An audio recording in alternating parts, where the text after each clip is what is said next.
I am not interested in a phone plan because I have a track phone. And it's very cheap. I spend $11 a month. And I preserve my data. Thank you. I'll keep it in mind. Okay. Last week, boy, I guess it just seems really empty with two of you. I guess that's 25%. We're down 25%. That makes it seem why it feels so empty. I had you read Miniver Cheevy. Can somebody, I'm going to not get up. A, because I'm hooked to this thing. B, because I'm really, really sore. I went out, played disc golf, and I've been cleaning sticks out of my yard. Just don't want to move. Okay. I want to read Miniver Cheevy, just in case there might be somebody in here who didn't read it out loud every day. I doubt that happened, but it could happen. There could be somebody in here who didn't read it at all.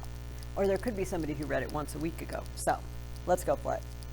Miniver Cheevy, child of scorn, grew lean while he assailed the seasons. He wept that he was ever born, and he had reasons. Miniver loved the days of old when swords were bright and steeds were prancing. The vision of a warrior bold would set him dancing.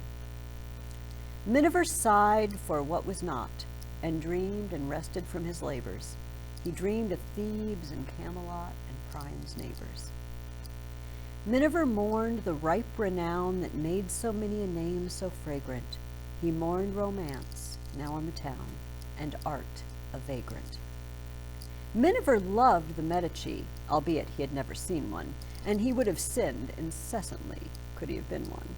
By the way, the Medici are the Italian family who are notoriously wicked, and the most notoriously wicked popes were Medici popes. Miniver cursed the commonplace and eyed a khaki suit with loathing. He missed the medieval grace of iron clothing. Miniver scorned the gold he sought, but sore annoyed was he without it. Miniver thought and thought and thought and thought about it. Miniver Cheevy, born too late, scratched his head and kept on thinking. Miniver coughed and called it fate and kept on drinking. What does Miniver want? What does he miss? What does he long for? The past. Why? Do you think? You don't think so? What's better about now than the past? Okay. You know what I say? Two things. Anesthesia and indoor plumbing. Anesthesia and indoor plumbing. What did you say, Naya? Okay. Technology is like very fast these days, whereas like 100 years ago, things were just about the same. The newest thing was, they got semi-automatic weapons.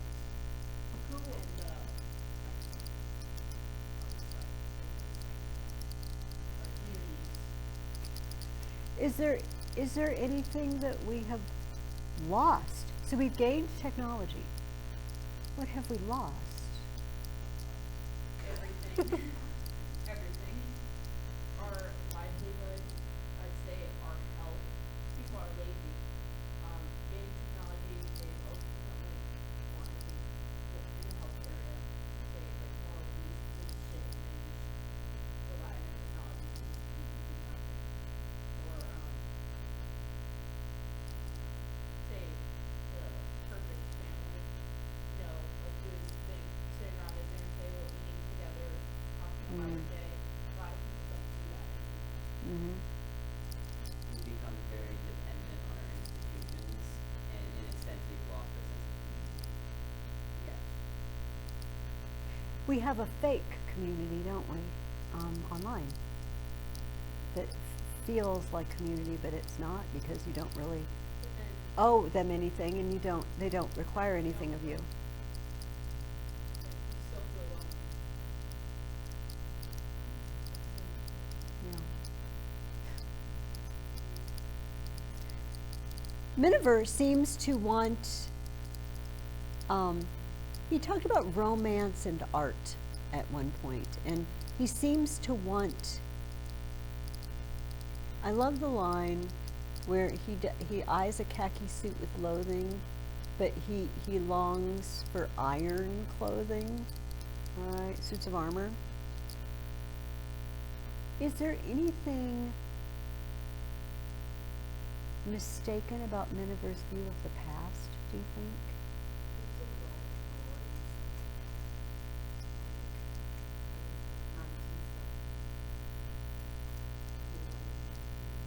Cool. Yeah. He's making the mistake of taking the best out of our time. The worst out of our time, comparing it with the best or idealized version of the past. And so this is depressing to him, obviously.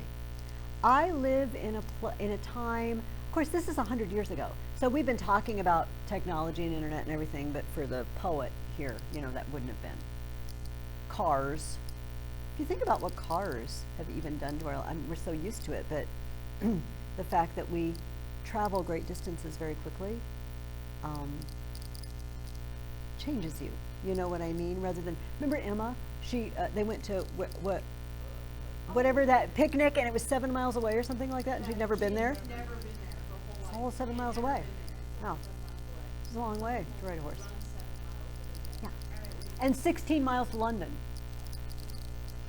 Gosh, we're going 16 miles to London. Like one of us person runs 8 miles every day.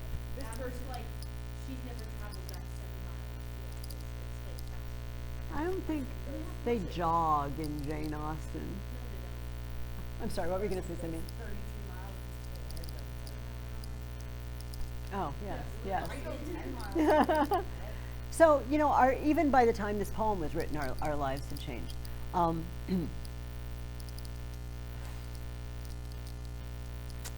train derailed, I'm thinking.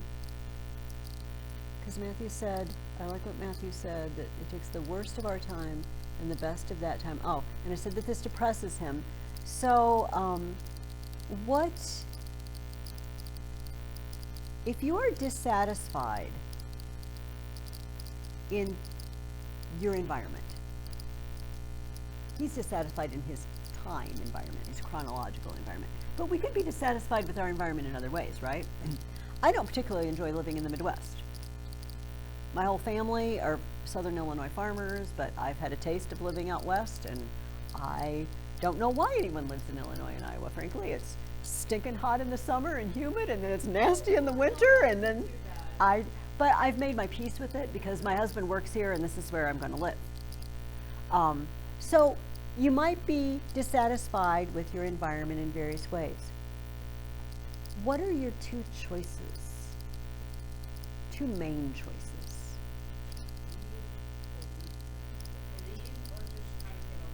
Leave or get over it. And of course, if your discontent is in your time period, leave is not really an option. Get over it. Now, is it possible that Miniver could do anything to make his time environment better? He could.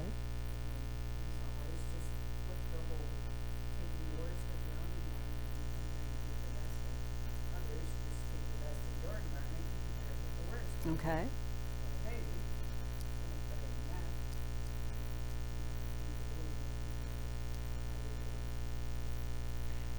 Have you guys ever heard what some people say is the best antidote for being, I don't mean clinically depressed, but just down and sort of self-absorbed with your go outside is always good. What's another? Read the Bible is always good. I don't dispute those at all. Neither of those is what I'm fishing for, but I love both of them.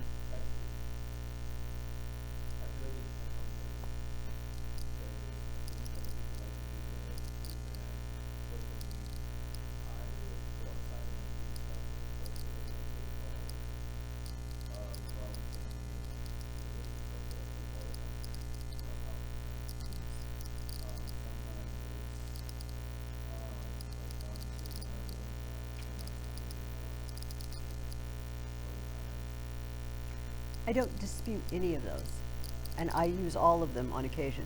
But one thing my mind was going towards doing something for someone else.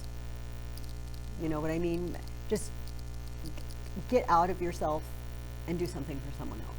Miniver chooses to drink, it appears. He thinks, and notice the repetition. He thought and thought and thought and thought and thought about it. Okay, first of all, he doesn't do much else besides think. Second of all, maybe he thinks about this subject a little too much. You know, that repetition. Or maybe the Dude. points couldn't figure out what's right. No, I don't believe that. It's repeated for a reason. Thought 5 times. No. But it gives you an impression. He thought Think we and can thought talk and about thought. what he and thought. Or maybe, yes. But it says it, and I think it means his time period. Nothing is good now. Everything was good then. But there was never a then where everything was good. Oh, Garden of Eden? Okay. There was a then when everything was good. It's disputed how long this good period lasted. We don't know. Okay. You have a new poet, and he is, I gotta tell ya, a favorite of mine. Therefore, you have 4 poems from him because he's just too awesome to choose. It is Robert Frost. Okay, so I feel like I do this, and then I make you feel bad. Okay, because yesterday I said, of course you all know this one, and nobody knew it. Whose woods these are, I think I know. His house is in the village, though. He will not mind me stopping here to watch his woods fill up with snow. My little horse must think it queer to stop without a farmhouse near, between the woods and frozen lake, this darkest evening of the year. He gives his harness bells a shake to ask if there is some mistake. The only other sound's the sweep of easy wind and downy flake. The woods are lovely, dark and deep, but I have promises to keep, and miles to go before I sleep, and miles to go before I sleep. Stopping by woods on a snowy evening. Okay, so if you haven't memorized a poem, this was always a popular one in my house. All my kids learned that one. So I've given you that one. The Road Not Taken. Stopping by woods on a snowy evening is his famous one. The Road Not Taken is his second famous one, which is a little deeper, which I also love. And then I have a very short one, so 4, but look everybody, look how short this one is. See, do you feel better? Robert Frost. I don't expect you somehow to read all 4 of these poems out loud every day. If you read one poem out loud every day, that would be awesome. Okay, because you have 4 school days before we meet again, right? So would one of you, Simeon, why don't you come and just give, oh, actually, let me, oh, I'm sorry, I just had him. You do resemble. Okay. I still can't get Lucy and Sophie straight. I call them the wrong, and I should have known, because I figured it out that Lucy is the older and Sophie is the younger because L comes before S in the alphabet. But then I looked at her, and they're also wearing masks, and I can't, you know, that doesn't, but they look very similar to each other. Back when I was in kindergarten, my teacher always called me by my brother's name, Jacob. It was weird because she never had him. So she always called me Jacob. I'm like, it's Matthew. So I'm used to it. If someone says Jacob, because especially when my brother left for college, some reason people started confusing me and my brother. So I will respond to the name Jacob. My kids respond to any name, sometimes a pet name. And not a pet name, I mean a name of one of our pets. What? Okay, you guys have had 2 weeks, hopefully. I guess I didn't greet you properly and say I hope you had a nice break week and enjoyed some of the nice weather that we had, and happy Easter to everyone. I didn't do any of my niceties to you, I'm sorry. It's risen indeed. Unless you're Orthodox and you don't have Easter for 3 more weeks. Interesting. They operate on different calendars, and also the Council of Nicaea made a rule that you couldn't ever have Easter before or during Passover. But then in the West, we kind of dropped that.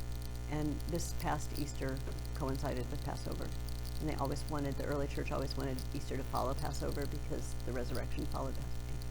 It's not, has anything to do with crime and punishment. Happy Easter, unless you're Orthodox. Happy Lent, if you're Orthodox, because you're still in Lent. Okay, you guys read just a boatload of stuff. And you can see, I just went a little crazy with the flag. Just, like, there's just no way we're going to talk about this. So last night, I sat down and I tried to group ideas that I wanted to talk about. But first of all, before I do that, does anybody have a question about the plot? Is everyone following? Do you feel like you're following what's going on? He has not gone to jail yet. I thought it was gonna be like the first quarter that he gets caught, and then the other 3 quarters about him in Siberia. But the book's almost over, but he still hasn't been caught yet. Still hasn't been caught. Is this distressing, anyone? Well, he did tell Getting a little boring. Boring. Now the plot Yes, thickens because now not only Sonia knows, now Svidrigailov knows because he put a chair up to the door and he sits and listens, which is a bad, rude habit. Don't do that. I'm sorry. What were you going to say, Matthew? Oh yeah, Ty, that's essentially you're what it is. busted. Yes, busted. Okay, so if everybody, and I hope that's not a stupid question. You know, the problem with this book is the Russian people have multiple names.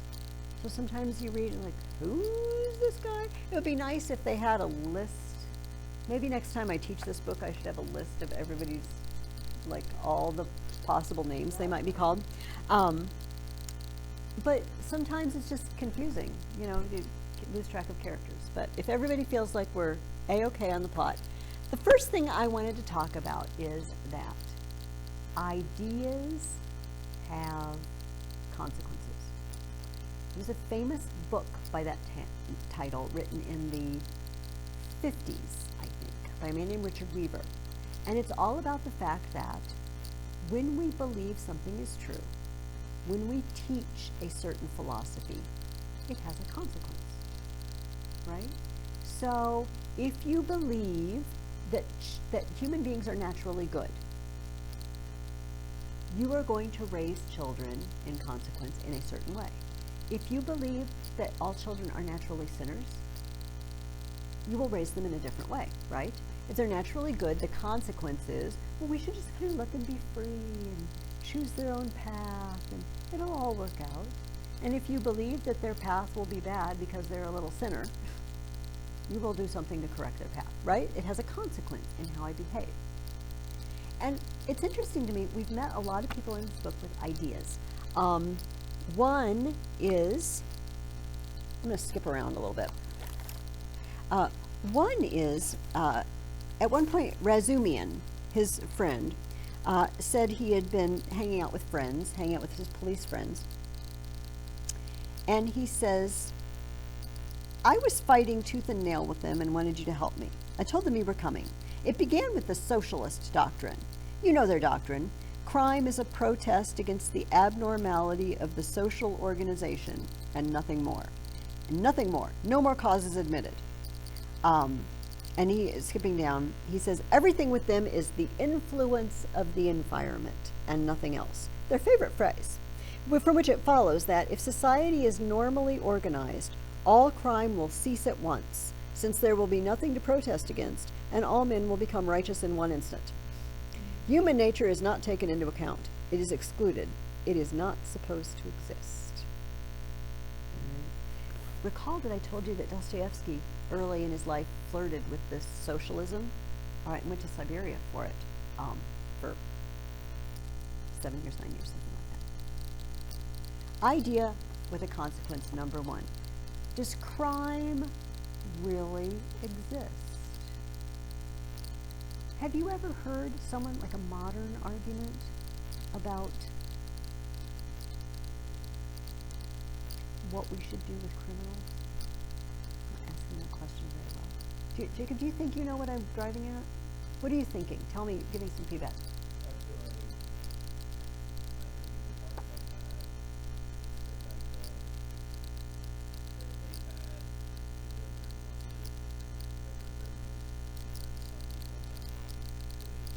Mm.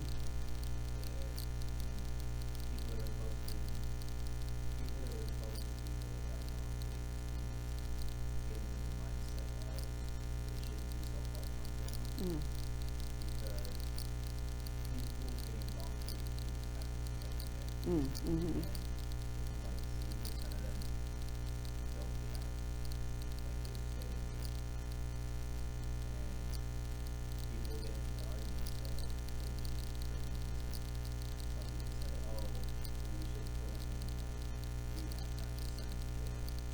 Stuff like that. I'm like, the thing is though, when you put them in rehab, when people get in there for criminal stuff, it's because of like past trauma and they do this stuff for stuff and that's like how they grew up.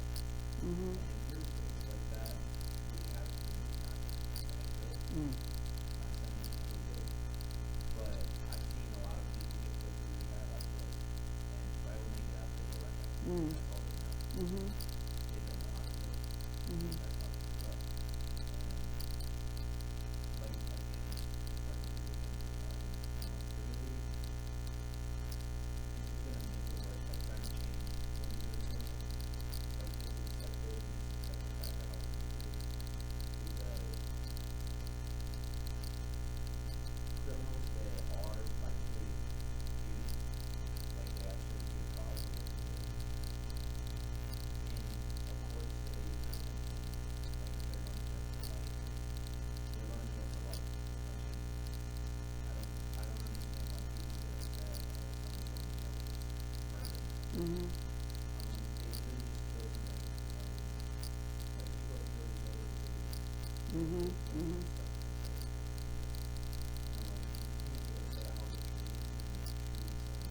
Mm-hmm. And you mentioned the idea of rehabilitation, some sort of rehabilitation, but what does that, I mean, it presupposes you can change them, but it also presupposes there's a changeable reason they did it. In other words, environment. And you even mentioned environment because you said that, well, they were raised that way, which very well may be true, but is prison to fix people or is it to punish people? You see? But do you see how your answer to that question depends on your idea of what causes? You know, if you say people are sinners and the people who are dangerous to other people have to be put away to protect the rest of us. And they have forfeited their right to live a free life. You're being punished. It's like time out for a kid, except seriously time out for life. Whereas if you were like, oh, but they had no chance. Look at their background. Like, we just need to help them and they'll become better. And I sound not very compassionate. I don't, we should love individual people and have compassion on them, but that doesn't mean we can't look at the idea. Are we only conditioned by our environment, or are we sinners?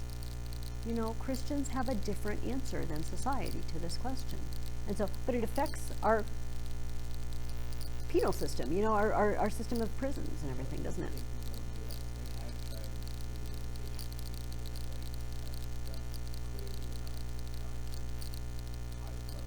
Mm-hmm. And like, think about how they do the same thing. Mm-hmm. Especially with alcohol. Okay. And I always find it kind of funny when people put the names of them into court for defendants and they're asking all stuff and everything and judge says for like alcohol is break that. Mm. And they see too much. I'm like, I find it kind of funny.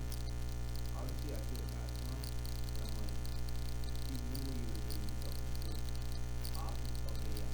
How I do the other stuff, okay. But you still have a choice whether or not to kill him. Like, even in, especially if you just had cold blooded people, like, literally, no matter what, Mm. that would kill Mhm. literally, what is that gonna do? What is that gonna do? You get the things you want, 2 weeks later you're gonna be over it. And what you said you still have a choice, which reminds me of Moby Dick. All right, because it's another idea with a consequence, which is not a crime and punishment necessarily theme, but fate versus free will. Right? Your answer to that question will map your actions, won't it? Because if I don't have any choice, like this is, I'm Ahab and I'm my way is set on iron rails. What you gonna do? Like everything is fated me and destined me for this moment. Versus an Ishmael, I will change my mind. Versus a Starbuck, you can choose right now. So, a lot of ideas floating around. We mentioned technology earlier, which makes ideas, people's ideas, very available to us, doesn't it? But remember that ideas have consequences. So that's one. Another idea that gets bandied around is, oh, I'm sorry, go ahead. Oh, sure. Is Lutzen. Okay, Lutzen is the guy that Dunia, Raskolnikov's sister, was going to marry. He's kind of a jerk. Yeah. Yes, he told him you shouldn't do it. Lutzen also has a theory. He says former economic and theories of compassion. This is what it used to be. He said, for instance, if I were told, love thy neighbor, what came of it? It came to my tearing my coat in half to share with my neighbor, and we were both left half naked. As a Russian proverb has it, catch several hares and you won't catch one. Science now tells us, love yourself before all men. For everything in the world rests on self-interest. You love yourself and manage your own affairs properly, and your coat remains whole. Economic truth adds that the better private affairs are organized in society, the more whole coats, so to say, the firmer are its foundations, and the better is the common welfare organized too. Therefore, in acquiring wealth solely and exclusively for myself, I am acquiring, so to speak, for all, and helping to bring to pass my neighbor's getting a little more than a torn coat. Okay, second idea. Instead of just open-handedly sharing what I have with the needy, I should try to amass wealth for myself. And then I'm from a position of strength. I can help those who need it. Okay? What? Poke holes in this. What's wrong with this? What if you can't amass wealth? Okay, A. What if you're corrupt? What? Maybe I don't want to help people after I get rich. Yeah. Like to build off that, what if you get so in the mindset of building up riches for yourself that by the time you get to the riches, you've gotten so corrupt that you don't want to get there. So everyone is corrupt in some way. We find out later about Lutzen. First of all, we know he's stinking rich. But remember, he wouldn't even buy a ticket for his future bride and her mother to get to Petersburg. You know, he shipped their luggage, which he could do for free. And then they had to buy their own ticket. We find out later, sound good, that he wants to keep them dependent on him. When she finally turns him out, remember that scene when they finally have it out and they're all sitting there together and she tells him to get out and not come back? He's amazed. What? I never thought that those two poor, helpless women would not remain dependent on me. You did read that part, right? Yeah. Okay. 'Cause I mean, there were little blank expressions, and I was like, because I have other kids, like sometimes in a different way. I'm like, shoot, did I just tell them something? I was pretty sure I knew where you were. Go ahead.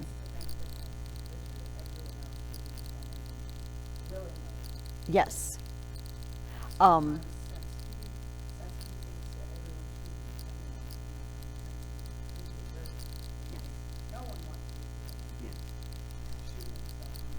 Here's another problem with Lutzen, and let me see, this is that's just way too many notes. Oh, here we go. So we find out later that he doesn't even believe this. He's just playing a part, because when he came to Petersburg, he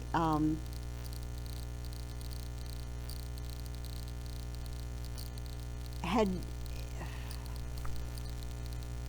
gotten in touch with people who were the in people, the hip, the cool people, to know their theories, just to find out whether or not they had power in Petersburg and they were danger to him. So he could learn their phrases. Here's our description of him after he leaves Dunia's apartment. The fact was that up to the last moment he had never expected such an ending. He had been overbearing to the last degree, never dreaming that two destitute and defenseless women could escape from his control. This conviction was strengthened by his vanity and conceit, a conceit to the point of fatuity. He's so conceited he's almost stupid over it. Pyotr Petrovich, who had made his way up from insignificance, was morbidly given to self-admiration, had the highest opinion of his intelligence and capacities, and sometimes even gloated in solitude over his image in the glass. He likes to look at himself in the mirror when he's all alone and admire himself. But what he loved and valued above all was the money he had amassed by his labor and by all sorts of devices. That money made him the equal of all who had been his superiors.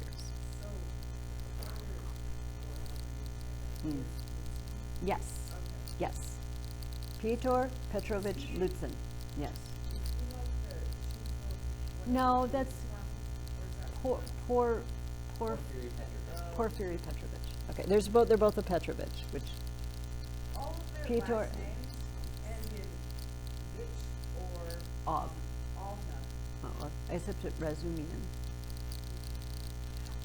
So he doesn't even believe that stuff he was spouting about, oh, I will keep my whole coat and amass wealth, and then, like, everyone will rise. Everyone in Russia will just rise along with me as I amass wealth. You don't even believe that. You just like to get rich and look at yourself in the mirror. You don't believe it. His idea had no consequence for his life, I suppose. I mean, his whole idea about amassing wealth did, I guess. It's gold-plated mirror, awesome. Razumian has a interesting theory too, before we get to the big theory of the book. This is when Razumian is walking Dunia and her mother home from Raskolnikov's apartment. And he's been at a party and he's a little tipsy. And does everyone pick up on the fact that Razumian has kind of got a crush on Dunia? He really thinks she's pretty. She's just awesome. And it sounds like she is. So he's a little tipsy and he's smitten and he's just talking a little too much. But something interesting comes out while he's talking. He says,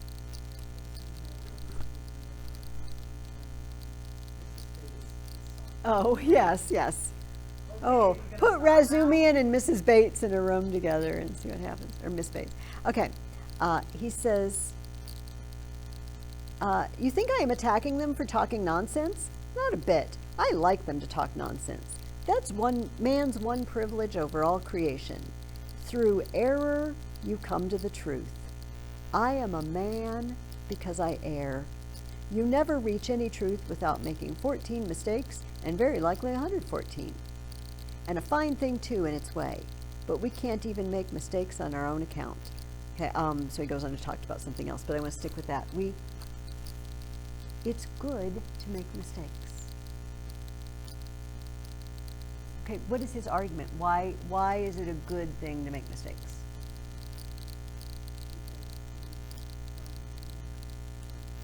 We learn and grow. And we are human, so we're going to errare est humanum, right? To err is human. Human beings make mistakes. That's an idea we have to accept. But then you have to be comfortable with it.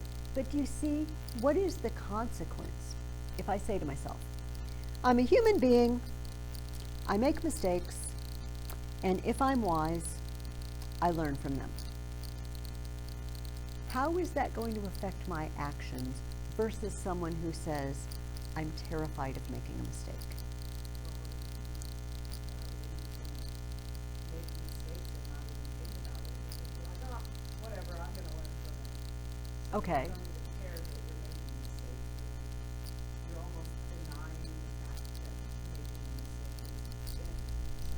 Well, okay, so we're gonna define our terms a little more closely, but let's not make sinning one of our mistakes, okay?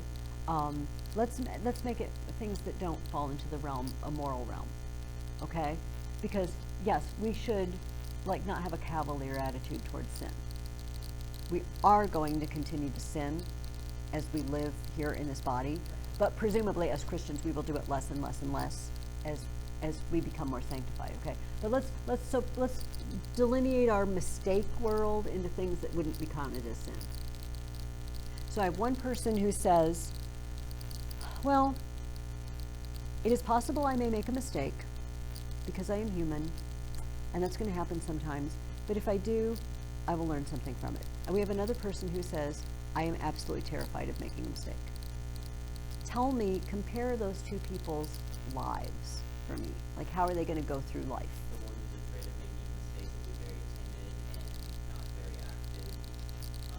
Conservative, not in a political way, but conservative with their actions, while the person who's not afraid to make mistakes and not afraid to make mistakes and actually open to them will be liberal. Again, not in a political way, Yes. but will be liberal with their actions and will keep on doing those things and will be active.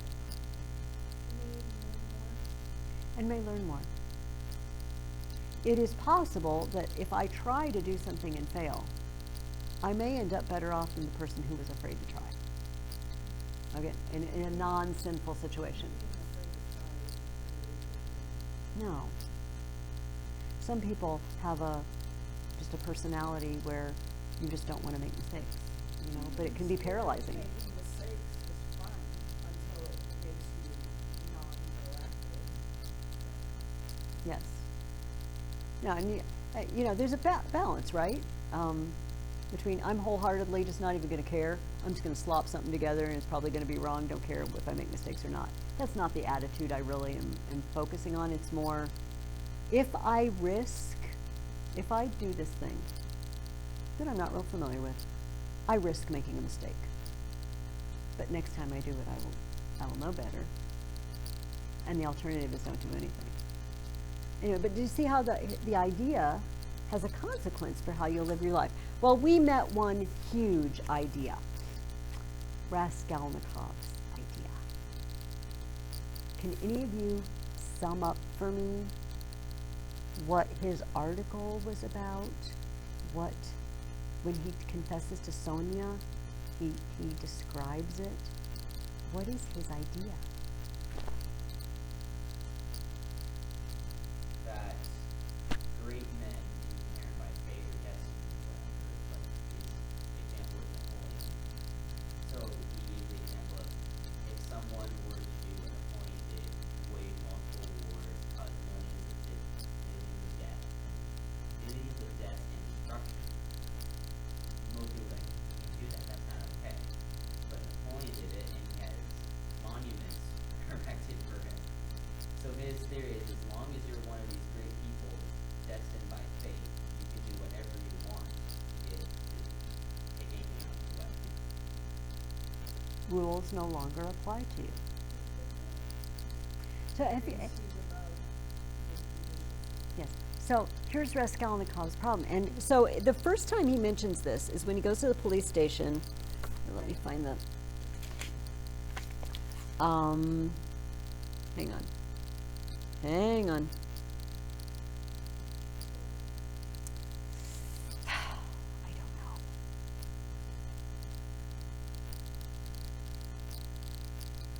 don't know. Oh, come on.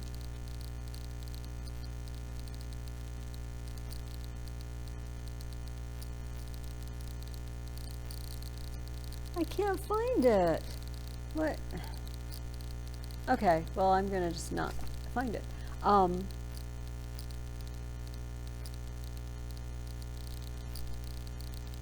understand. I just went over this.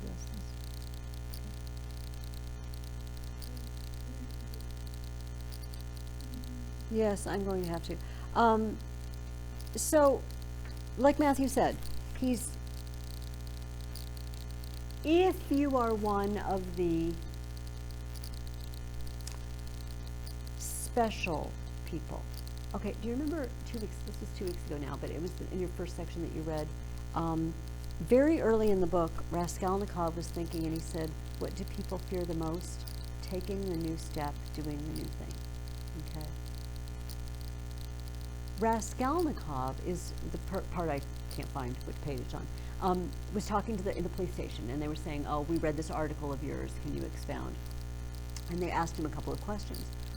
One is, an obvious question, how do you know if you're one of the chosen people? How do you know if you're special? If these things are allowed for you? Is it possible that someone might do this thing in mistakenly thinking that they are? And Raskolnikov is just very cavalier about it. He said, oh yes, you know, I am sure those cases are going to happen. It's like, well, what do we do? And he's saying this to the police. Like, well, you know, the police have to do their job. You have only to catch him.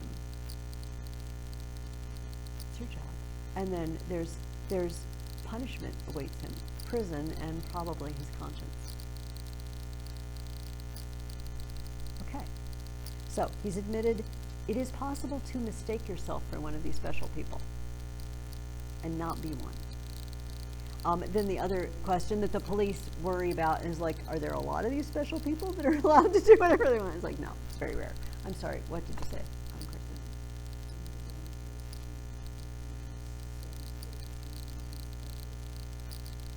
Because how do you know? Since we haven't been caught yet. Yeah. So, So I wonder if people will deal with it. Let's see if I'm special. If I kill this person and I don't get caught, then I can do whatever I want. Yeah. But if I do get caught, then I can't. so Kind of there were both two, but it was sides a of it. two-edged thing. So if I don't get caught, but there was another thing he told the police, which is why I wish I could find that section, that there's prison and his conscience. He doesn't seem to think that people who are special, like he doesn't think Napoleon just like beat his breast and put dust on his head in shame for causing so many deaths. He doesn't care. It was because it needed to be done. You know, I have a grander plan. He doesn't seem to believe that these special people will be tormented by conscience. What are we seeing so far in Raskolnikov? Rate his conscience for me. Get whacked. He's whacked out. Okay, first of all, there's this scene. So remember, he's been ill, and he's just obsessed with this murder case. And Razumian's up, and the doctor Zosimov says, you know, maybe he's cuckoo. You know, they're starting to talk about he's gone crazy. Why is he obsessed with this? And it says a lot about what Razumian must have been thinking. But later on, Raskolnikov gets well, and he says, you know, I actually pawned things with that lady, and one of them was the ring that my sister gave me. Do you think I could arrange to get it back? And Razumian just like, big sigh of relief. Oh, that's why you cared so much about the murder, because you'd seen this lady, you kind of knew her, you had something with her. What had Razumian been thinking? A, my friend is crazy. B, he's involved. And so he's just got this big sigh of relief. Oh, so they go to the police's apartment, the Porfiry Petrovich, okay? And Zamatov is there, the lesser police guy. He's the guy, if you remember the scene, he was drinking in the Crystal Palace, and Raskolnikov went in and basically rubbed his nose in the fact that Raskolnikov was involved with that murder. Like, said, oh, I like to look through the newspapers, I'm looking up about that murder. Oh, here's what I would have done if I had murdered her. I'd take the stuff and I'd hide it, you know, like in a side garden under a stone. He says everything he actually did. He just, you know, take that. See if you can catch me, because I've given you enough hints. Okay, so he goes to his apartment, but here's what it's like. Okay, page 228. I need to color code my flags. I mean, it looks like they are, but they're not. They're just random. See, I think he just thinks he's so doggone smart. He's just too smart. It seems like at some point, he's almost like trying to get caught. But then on the other hand, he's got this, so in my other classes I've been doing this, you know, it's like I have a friend that called me ducks, but like the two voices, like a split personality, and this one is, I'm so special and I'm so smarter than everyone else that not only did the law not apply to me and I can murder with impunity and go on to do other great things, but I'm just so smart they'll never be able to catch me.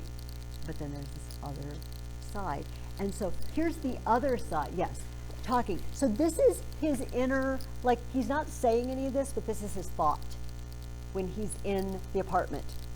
Okay. The worst of it is they don't disguise it. They don't care to stand on ceremony. And how, if you didn't know me at all, did you come to talk to Nikodem Fomich about me? So they don't care to hide that they are tracking me like a pack of dogs. They simply spit in my face. He was shaking with rage. Come, strike me openly. Don't play with me like a cat with a mouse. It's hardly civil, Porfiry Petrovitch, but perhaps I won't allow it. I shall get up and throw the whole truth in your ugly faces, and you'll see how I despise you. He could hardly breathe. And what if it's only my fancy? What if I am mistaken, and through inexperience I get angry, and don't keep up my nasty part? Perhaps it was all unintentional. All their phrases are the usual ones, but there is something about them. It all might be said, but there is something. Why did he say bluntly, with her? Why did Zametov say that I spoke artfully? Why do they speak in that tone? Yes, the tone. Razumian is sitting here. Why does he see nothing? That innocent blockhead never does see anything. Feverish again. Did Porfiry wink at me just now? Of course it's nonsense. What would he wink for? Are they trying to upset my nerves, or are they teasing me? Either it's all my fancy or they know. Even Zametov is rude. Is Zametov rude? Zametov has changed his mind. This is inside his brain. Okay, that's only a little bit. He's getting, what's that word? Paranoid? Yeah. He's getting like, are they on to me? Yeah. Even though, like, I know that when I do something, if my parents haven't found out yet, like, everything my parents do is like, have they found out?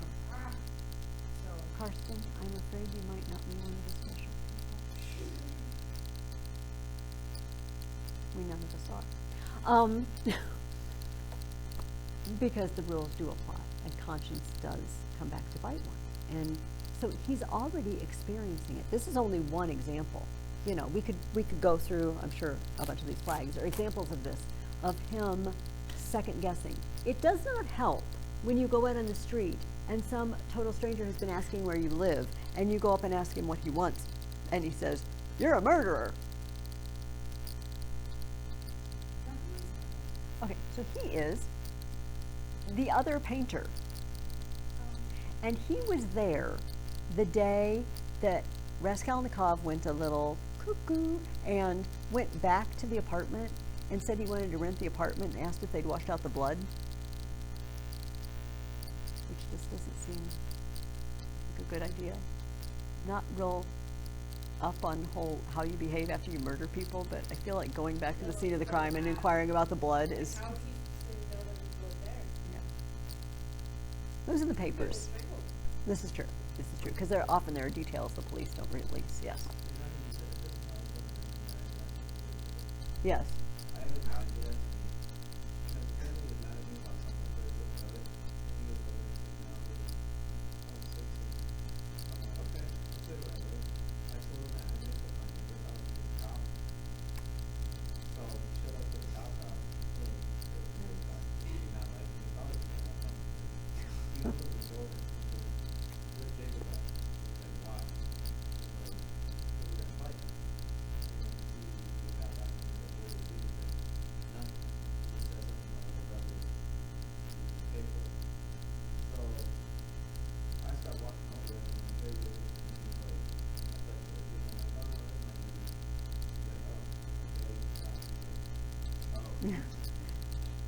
So, yeah. Fortunately, he did not get accused of murder. I'm assuming. So, yeah, paranoia. But paranoia, well, paranoia is when you think people are after you, but they're not really. But in this case, I think they really are after him because Porfiry Petrovich and Zamatov, no. Porfiry Petrovich knows. He gets invited, remember, he gets invited back to the police station. And do you remember the scene where he says, I have a surprise for you behind the door? Do you remember this? And it's the guy. It's the guy who said you are a murderer. Yeah. Does this ring a bell? Okay. And Says his. And then the one guy's name came and confessed to the murder. yes, the other painter confessed to the murder.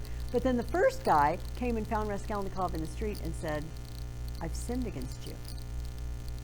I reported you to the police, but I didn't really see that you did anything wrong. I jumped to conclusions. I jumped to conclusions and I was wrong. But he wasn't.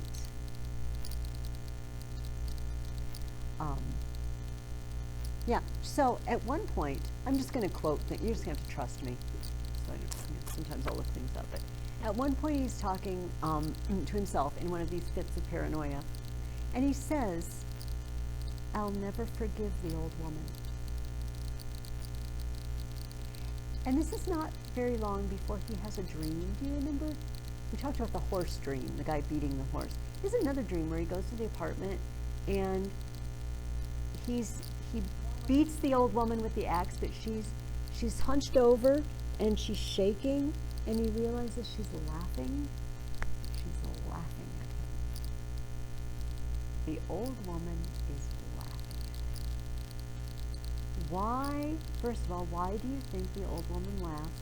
Why does he say, well, it was a dream. He was dreaming it. Because he is like delusional, and especially now. He is delusional. But so whether he's having some sort of delusional episode or it's just a dream, he does say, I'll never forgive the old woman, and then he dreams about her laughing at him. What does he have? What has the old woman done to him?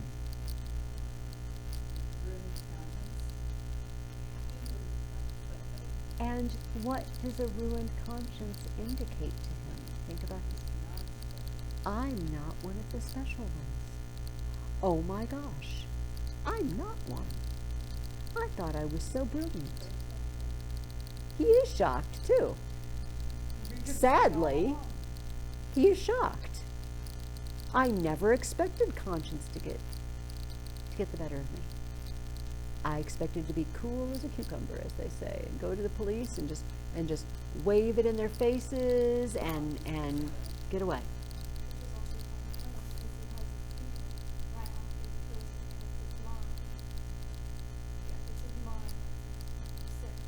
Yes. Yes. So his idea has big consequences. Maybe more than anyone else's ideas. And it's the test. Am I one of the supermen? When he confesses to Sonia, though, it's kind of interesting because he has a different, slightly different take on it. He's trying to explain to Sonia, and she doesn't understand really. He starts out with his, sounds like he's writing a paper again. It was like this. I asked myself one day the question, what if Napoleon, for instance, had happened to be in my place? If he had not had Toulon or Egypt, nor the passage of the Mont Blanc to begin his career with, but instead of all those picturesque and monumental things, there had simply been some ridiculous old hag, a pawnbroker, who had to be murdered to get money from her trunk for his career, you understand. Well, would he have brought himself to that if there had been no other means? Wouldn't he have felt a pang at its being so far from monumental and sinful, too? Well, I must tell you that I worried myself fearfully over that question, so that I was awfully ashamed, when I guessed at last that it would not have given him the least pang that it would not even have struck him that it was not monumental. Okay. I'm going to keep going. That he would not have seen that there was anything in it to pause over, and that if he had no other way, he would have strangled her in a minute without thinking about it. Well, I too left off thinking about it, murdered her, following his example. And that's exactly how it was. Do you think it's funny? Yes, Sonia, it's the funniest thing of all is that perhaps that's just how it was. Sonia did not think it at all funny. This is the next sentence. You better tell me straight out without examples, she begged. All right. So, first confessional statement. Well, it's like, what if I'm like Napoleon? And, okay, his lofty ideas. Here's his secondary explanation. Yeah. You see, you know, of course, that my mother has scarcely anything. My sister happened to have a good education and was condemned to drudge as a governess. All their hopes were centered on me. I was a student, but I couldn't keep myself at the university and was forced for a time to leave it. Even if I had lingered on like that in 10 or 12 years, I might, with luck, hope to be some sort of teacher or clerk with a salary of 1,000 rubles. And by that time, my mother would be worn out with grief and anxiety, and I could not succeed in keeping her in comfort, while my sister might have fared worse. And it's a hard thing to pass everything by all one's life, to turn one's back upon everything, to forget one's mother, and decorously accept the insults inflicted on one's sister. Why should one? So, skipping down, so I resolved to gain possession of the old woman's money and to use it for my first years without worrying my mother, to keep myself at the university and for a little while after leaving it, and to do this all on a broad, thorough scale so as to build up a completely new career and enter upon a new life of independence. Now, explanation number one, what if I'm Napoleon? Explanation number two, yeah, my family's poor and I don't have enough money to go to school and I just really need money and my family needs money. You see, there's a big, like, number two. Yes. Number two isn't even accurate as to what he's thinking. He could have taken it. This is true. Although, and I wondered about that, Karsten, because I tend to think that number two is closer. Do you know? Like, does he really believe he's the new Napoleon? Are you serious? Or is he just wanting money?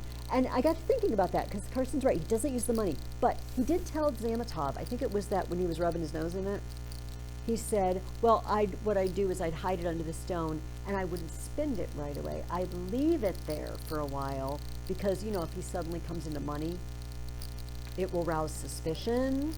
And so I'll go back later and get it and use it. So I still am not totally sure that he wouldn't have gone back and used it eventually. But yeah, you know when we, oh that wasn't you guys. But at least the money in the purse he could You would think so, and which he didn't even look in. And just because he wouldn't have had to go spend it all right away. If he really wanted it for school, then, you know, his mother has been sending him money. He could have passed it on. So I'm wondering what I was going to say a minute ago. It wasn't you guys, it was my Tuesday kids. We were reading Edgar Allan Poe. And we were talking about narrators not necessarily telling you the truth. When somebody tells their own story, are they telling you the truth of it? Or are they... I don't know what Raskolnikov believes at this point. I don't know if he believes story one or story two. I would say that he's so far into his own delusion that he's losing reality.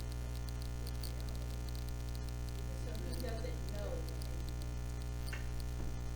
He's just that far gone. He doesn't know what's going on because he's just kind of lost it. He confesses to Sonia, and this backs up Naya's I don't know what's going on, or I can't make a decision. Let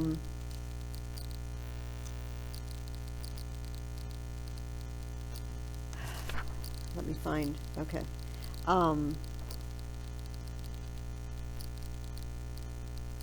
She says, okay, let me do this in order. Let me find where he gives his big, Okay, here, yeah.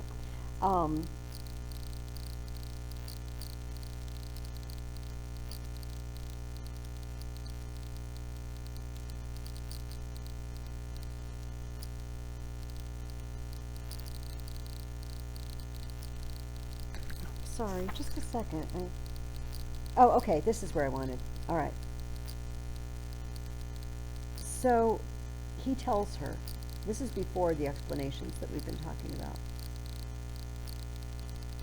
She jumped up, seeming not to know what she was doing, and wringing her hands walked into the middle of the room, but quickly went back and sat down beside him, her shoulder almost touching his. All of a sudden she started as though she had been stabbed, uttered a cry, and fell on her knees before him. She did not know why. "What have you done? What have you done to yourself?" she said in despair, and jumping up she flung herself on his neck, threw her arms round him, and held him tight. Raskolnikov drew back and looked at her with a mournful smile. "You are a strange girl, Sonia. You kiss me and hug me when I tell you about that. You don't think what you are doing. There is no one in the world now so unhappy as you," she cried in a frenzy, not hearing what he said, and she suddenly broke into a violent, hysterical weeping. A feeling long unfamiliar to him flooded his heart and softened it at once. He did not struggle against it. 2 tears started into his eyes and hung on his lashes. "Then you won't leave me, Sonia?" he said, looking at her almost with hope. "No, no, never, nowhere. I will follow you. I will follow you everywhere." Going on, she says, "What's to be done? Together, together," she repeated, as it were unconsciously, and she hugged him again. "I'll follow you to Siberia." Now here's where I was driving at with what Naya said. He doesn't know what he wants or what's going on. He recoiled at this. The same hostile, almost haughty smile came onto his lips. "Perhaps I don't want to go to Siberia yet, Sonia." All right. He wants the conscience torture to be over. He wants this to be over. But yeah, I'm not ready to go turn myself in yet. I'm not ready for Siberia yet. And then in the same conversation, in a couple of pages, he starts to think, I can get away with it.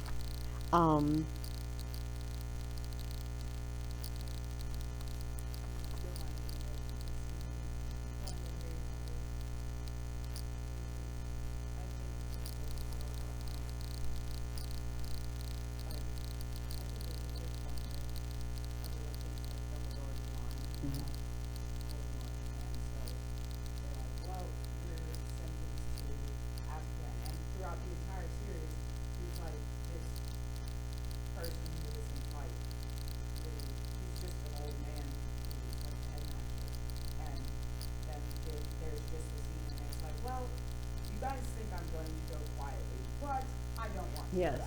Yes. It's like, okay. Yes. Raskolnikov has no intention of going quietly at this point, although Sonia is very persuasive. You know, he's felt, I think we talked about this 2 weeks ago, he's instantly started feeling isolated from people after the murder. He just, like, he looked at that room full of people at the police office and he just felt nothing. So this could be, and we've seen him pull away from his family. You know, he leaves like, yeah, don't try to look me up. I'm not really coming back. He's isolated. Sonia's breaking through. But Sonia has terms. And it's not, and realize this is not Sonia's terms like, I refuse to love you unless you do it my way. It's, you have to do this for your own good. And here's what he asks, what am I to do now? What are you to do? She cried, jumping up, and her eyes that had been full of tears suddenly began to shine. Stand up. She seized him by the shoulder. He got up, looking at her almost bewildered.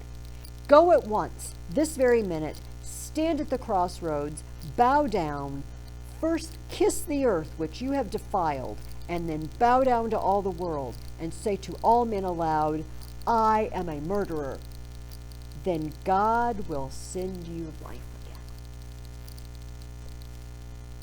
The first time he went to Sonia, he was trying to find out how Sonia could be so not completely despairing, even though she had been forced into prostitution and her stepmother is dying of tuberculosis and it's bad. And he finds out that she reads the Bible and prays. And I don't know if you remember this, his reaction is, she's a religious maniac. That's the thing. And then he finds out she has a Bible. Does anybody remember where she got the Bible? The second one. Lizaveta. It's Lizaveta's Bible. They used to read it together. He asks her, and of course, Raskolnikov mocking her all the time. It's like, oh, they were a couple of religious maniacs. Like God's doing anything for them. Look at their lives.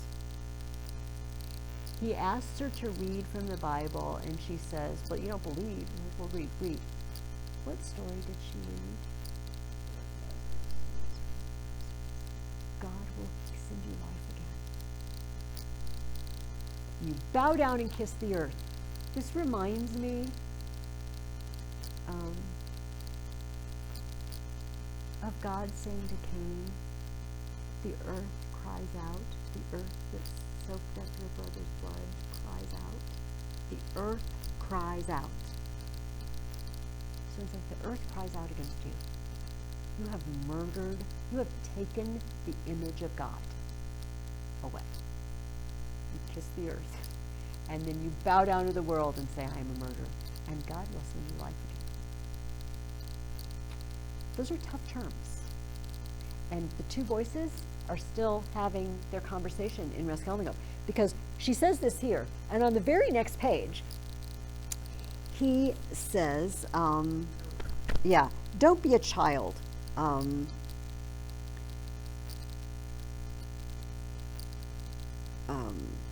Okay.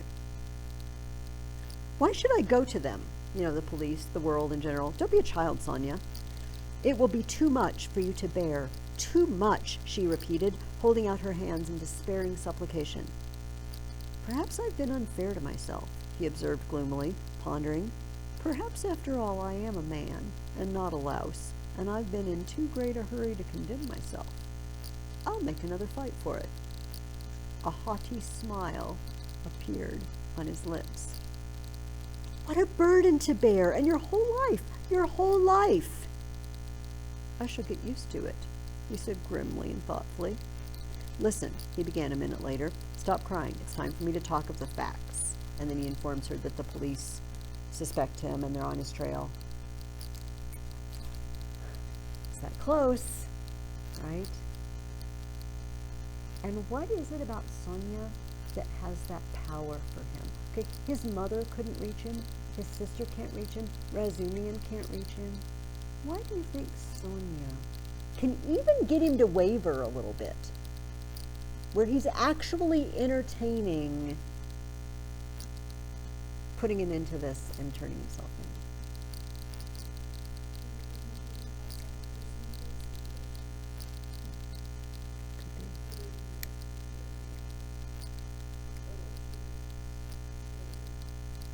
in. You know, if you think about it, he's only met her a few times. What do you think? What else? He does seem to care about what she thinks.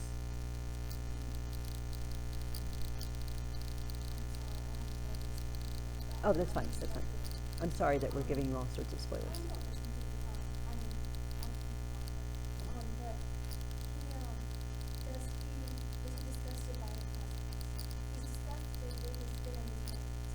Mm.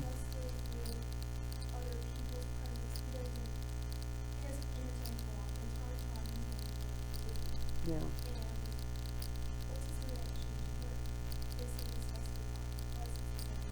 Yeah. He doesn't seem to be, does he? He seems drawn to her. I mean, he's gone and sought her out.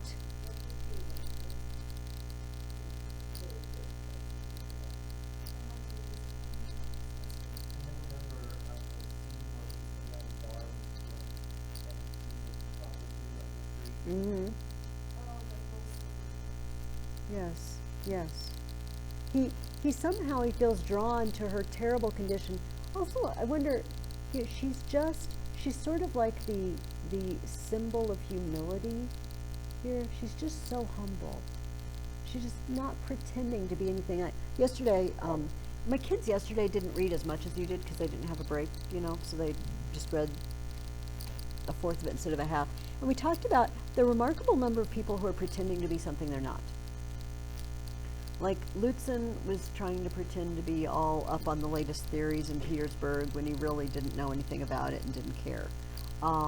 He's trying to be this gallant savior fiance for Dunia, but he really just isn't. Katerina Ivanovna, who's Sonia's stepmother, Marmeladov's wife. Did you notice she keeps talking about people, oh, he knew my father, and my father was a colonel, or blah, blah, blah. And when you get to Marmeladov's funeral dinner, you find out a lot of this is her imagination. That she thinks that Lutzen knew her father, and that he's going to help her get a pension from her husband or something like that. And he came in and he said, yeah, you know that never happened. I didn't know your father. And Dostoevsky says she had told herself the story so many times she started to believe it. She's pretending to be something she's not. Raskolnikov is obviously pretending to be something he's not. He's pretending to be a super guy that apparently he's not. He's also pretending to be not guilty of a murder that he is guilty of. And then you have Sonia, and she's just, this is me. I'm pretty low class. I'm poor. I'm a prostitute. There you go. No airs, you know, no pretending. And I wonder if you live in a world of pretending, if somebody who doesn't pretend comes to you, that attracts you. I mean, I don't have an answer. Like, there isn't something I'm fishing for. I don't know. But something about her humility or innocence or compassion for him draws him. And it makes him come this close to saying, I will let it all loose. I will go kiss the earth and bow down and say I'm a murderer. But then that other voice comes like, yeah, maybe I haven't tried hard enough yet. Maybe I am one of the special people. Maybe I haven't given it a good enough go. I'll try again.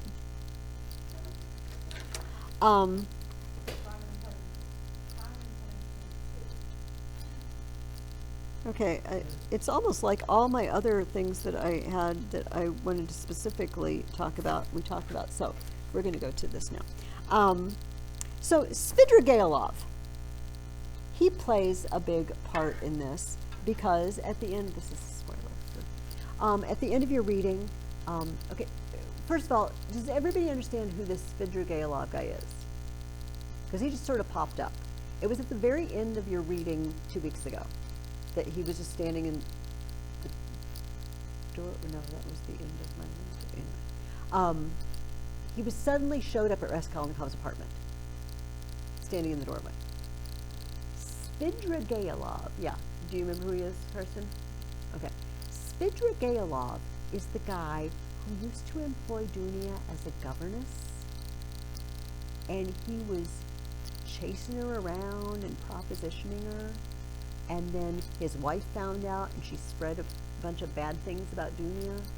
And then she found out later that it wasn't true, and she recanted it all. But Dunia had lost her position because this Svidrigailov guy was on the prowl after her. His wife died, Marfa Petrovna. We learned all this from Raskolnikov's mother's letter at the beginning. He's just buried his wife, and he's shown up in Petersburg where Dunia is. Like bad news for Dunia. Although he claims, I would like to see your sister, but I want to give her money. I want to give her money for like emotional distress or whatever, the hardship that I've caused her. Like, yeah, no, you can't see my sister. Well, my wife left her 3,000 rubles in her will. Thanks. But how is Svidrigailov going to be important for the final part of the book? Something happened at the very end of your reading.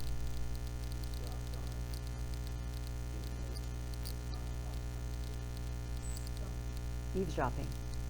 Eavesdropping from the other room. The apartment, the room next door is empty, but the room And next then door as he she was takes. setting up residence there, they hadn't seen when they both walked in, and he was right there, and after he looked at her coming or whatever. I'm wondering what the importance of that. He knows who she is. He knows who Raskolnikov is. He knows the whole relationship. And he has heard everything.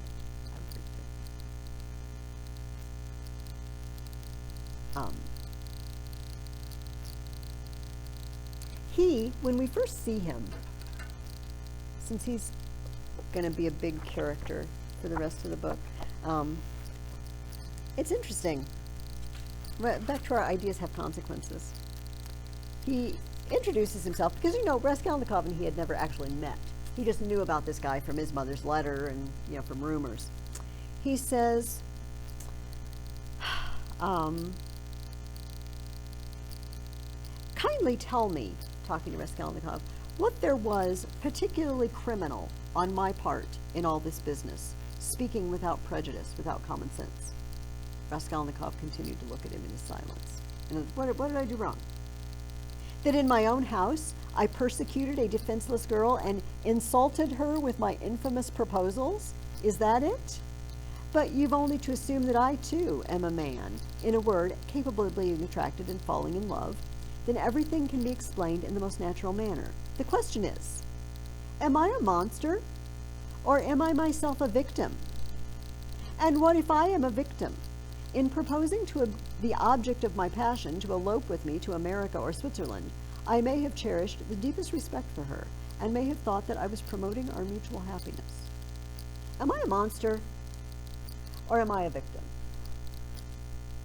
Svidrigailov asks. Do I just stalk young girls, or am I a victim of love? And when I told your sister that I wanted to run off with her, maybe I was just a victim of Cupid's arrows, and what are you going to do? And maybe I thought that we would both be more happy. Right. A lot of people don't kind of live in an experience. Then this makes me wonder something. Is there another choice? I'm a monster. Choice number 1. I'm a victim. Choice number 2. Do we have a choice number 3? Well, I might crowd that into monsterhood. It wouldn't have to be, literal monster. I am a sinner. I did something really wrong that I shouldn't have done. I mean, it might have been something monstrous. This is kind of a hint, okay? But I feel like it's sort of easy to slip between the cracks because it's really between the lines. As you finish the book this week, watch Svidrigailov's relationships with young people. He's kind of a predator. Yeah, he is. Okay, so Dunya is not really in that category. She's full enough, full grown. But just kind of watch. You're going to see Svidrigailov with young people. And there's also, well, actually, let me. I've got 5 minutes. Yeah, Matthew. I'm picturing late teens. I mean, I don't think it ever says. Does anybody? Can you think of where it says? That's. I could be wrong. I took it that she was like early 20s, mid 20s. Okay, maybe. Since like she's his sister and he's older. Oh, are we talking about Sonia or Dunya? Sonia's her Is the wrote was Chronicles. that's Dunya? Oh, sorry. Sonia, Sonia. yeah, okay. Okay, Oh, yeah, so is she the older sister or the younger sister? Does it ever say? Because if he's college, so he's basically university age.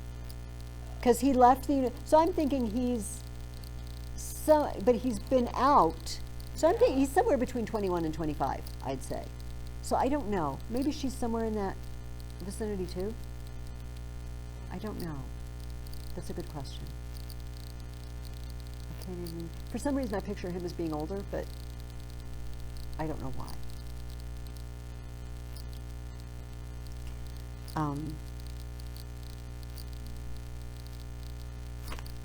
What should I say before that?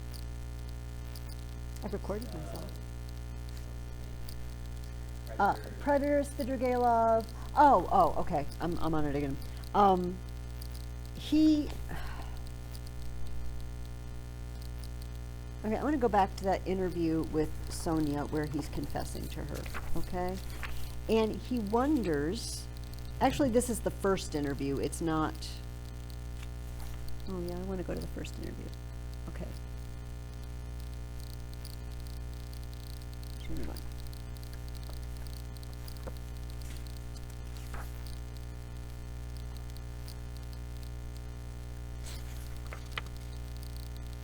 Oh, thank you for your patience. Too many flags. Here. I found it. Okay. It was clear to him, again, he's talking about Sonia. With her character and the amount of education she had after all received, she could not in any case remain so. He was still confronted by the question, how could she have remained so long in that position without going out of her mind, since she could not bring herself to jump into the water? Of course he knew that Sonia's position was an exceptional case, though unhappily not unique and infrequent. Indeed, but that very exceptionalness, her tinge of education, her previous life, might, one would have thought, have killed her at the first step on that revolting path. What held her up? Surely not depravity. There are 3 ways before her, he thought. The canal, the madhouse, or at last to sink into depravity which obscures the mind and turns the heart to stone. All right, someone like Sonia is going to end up one of 3 ways. Suicide, insane, or so depraved that they don't even see it as wrong anymore. Like it's become so normal to them that they don't even see it as distasteful. And these choices are mentioned for Raskolnikov. Like either I'm going to put a bullet in my brain, or I'm going to go insane, or they're going to catch me. All right, that was his 3rd. These choices keep cropping up. Be on the lookout as you finish the book. I think it's mentioned in what you've already read. There's a guy a lady that Svidrigailov knows, Madame Reslich. He's renting a place from her.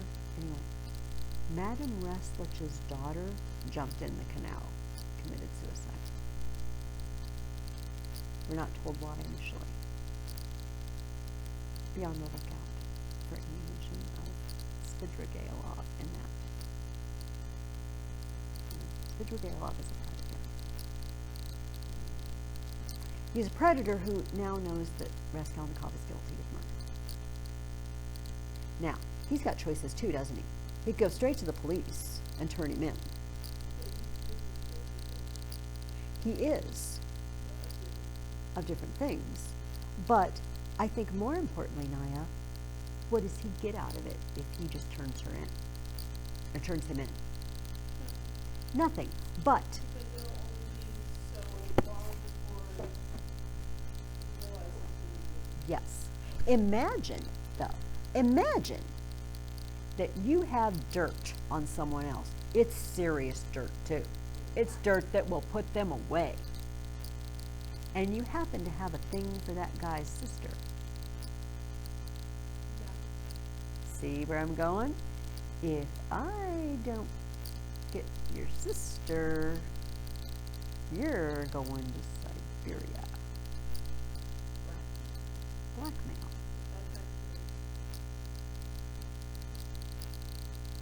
He gets something out of that.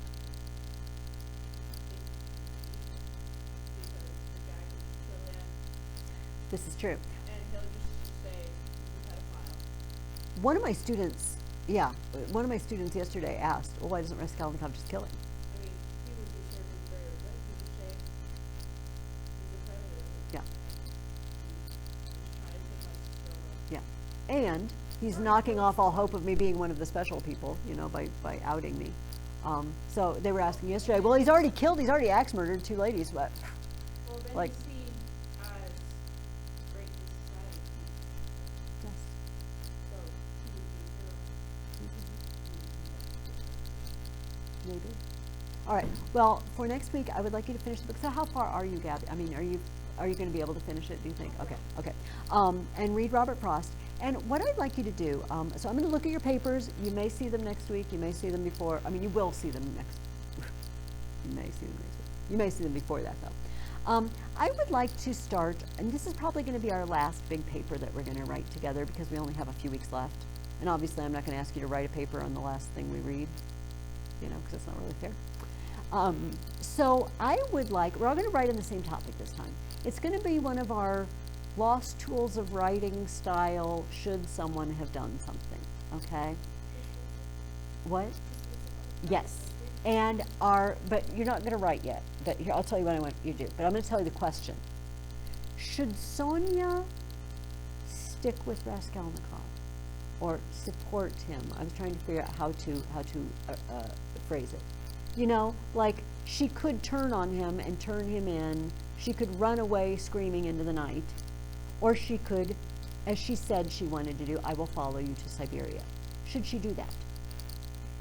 Here's what I want you to do this week. I only want you to do this. Start jotting down pros and cons. Okay? Our A and I chart, but I'm leaving out the I's because we never write down. Okay, unless you're made to. Usually you can think of those. So stick with that. Try to just ask yourself as you read, and maybe have a notebook next to you. Anything that comes to your mind while you're reading, oh my goodness, this is a really good reason for her to stick with him. Oh my goodness, she should just run screaming into the night as fast as she can in the opposite direction. He's no good, he's not worth it. Okay? And then next week we'll discuss the whole book and we'll talk about that and we'll maybe share our ideas with each other. And then you'll have a couple more weeks after that. Okay, so that'll be, okay, so if we, 1, 2, 3, 4, this is week 1. So on week 2, I assign the paper, 3, 4, that you'd be bringing it back the last, I don't see why you couldn't write it in 1 week. If you spend a week brainstorming and sort of getting your outline together, so we'll probably outline, or we'll brainstorm this week, we'll share our brainstorms next week, and outline it, you know, and then you can write it the next week, and then that will give me time to get it edited and back to you before the final week. I sent emails to everyone also. Okay. Yeah. Unless you write down so many great ideas that you think you don't need to share with anyone next week, and you're just arranging everything and you got your outline set. But I think we could give each other, you know, and also plus you want to read the whole book to find out how it's going to end before you make your decision maybe. Also, I sent out an email, you know, because Matthew, you had asked me this, of what order we would read for the rest of the year. And I decided to keep that Between Heaven and Hell book for the last, and read The Old Man and the Sea before. So I don't know if everybody, I sent it, everybody who's on that group got an email from me, and I laid out the weeks. So next week we will discuss the rest of Crime and Punishment. The week after that we will discuss The Old Man and the Sea by Hemingway. It's really, really a short read. Like you could sit down in one sitting and easy read the whole thing. It's very plain, like Hemingway's language is very plain. And then we will, very last week, we will discuss Between Heaven and Hell, because chronologically, this is set in 1963, Between Heaven and Hell, and Hemingway was already dead by then, so that's my reason for shuffling. Question, are Yes. you going to do the same thing with this paper as with the last one, or do you send you I would like to. I'm going to try. I will do my darndest. It would help if I had internet that week. Okay? So any questions? Awesome. Have a nice week. stay dry. Goodbye, Lauren and Maggie.